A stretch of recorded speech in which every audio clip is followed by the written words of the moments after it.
the two biggest escalators for anxiety, the two things that a way to kind of be fuel on the fire of your anxiety is to, one, judge yourself for having anxiety.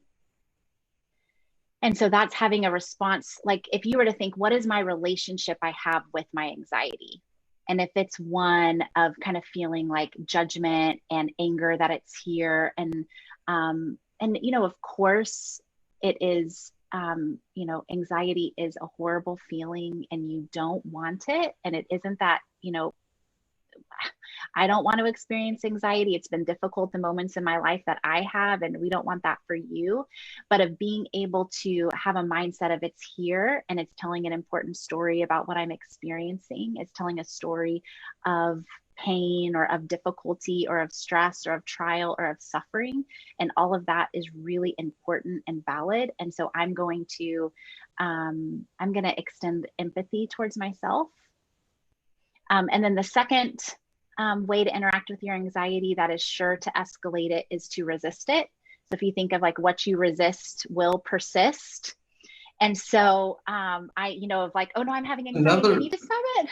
It's another one of those surprising pieces, right? Because oftentimes I know before I learned and understood anxiety more, that's totally what I wanted to do. You know, I got really good at kind of blocking out and not thinking about anxiety, distracting myself.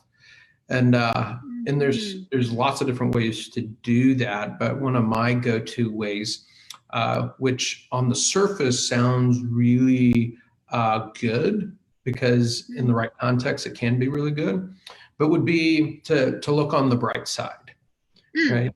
And so, and so I'd be like, well, this is good because, you know, and I would choose to identify the silver lining or the optimistic, positive piece that could come out of this.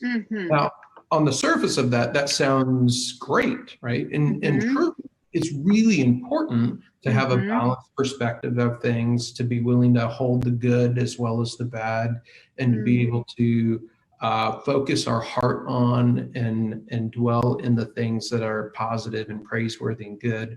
That's biblical, that's healthy, but it becomes detrimental, right, when it's to the neglect of acknowledging what's not good in the situation and what doesn't feel good, and is, rather than investigating and getting curious about those things, it becomes this avoidance kind of mechanism that not only didn't help me understand and work through what was going on inside of me, but man, that same strategy was really invalidating to others around me too. Because when they would bring the hardships and struggles that they were experiencing, that would trigger my anxiety, and I would need to kind of shift them away from acknowledging the hard thing that they were going through. It just left them feeling like I didn't care about what they were experiencing. And so it's so tempting and easy to get into that resistance place rather than following it. I think so. And a lot of times we can feel guilty, right? It's like, oh, I shouldn't feel anxious because of all of these good things, like the silver lining and the bright side. And so I think, you know, you said being able to hold the good and the bad, and of being able to recognize that we are very complex, and being able to do that inside of our own selves of like, I feel grateful, I trust God, and I feel afraid and sad, I'm experiencing grief or doubt, and being able to know that feeling happy feelings does not eradicate painful feelings. And, you know, that we can hold both, and being able to hold our gratitude and hold the things that are going well can bring comfort and strength, so that we can be curious about the things that feel more painful or are hard, but of noticing when we are using gratitude as an avoidance strategy isn't helpful to us.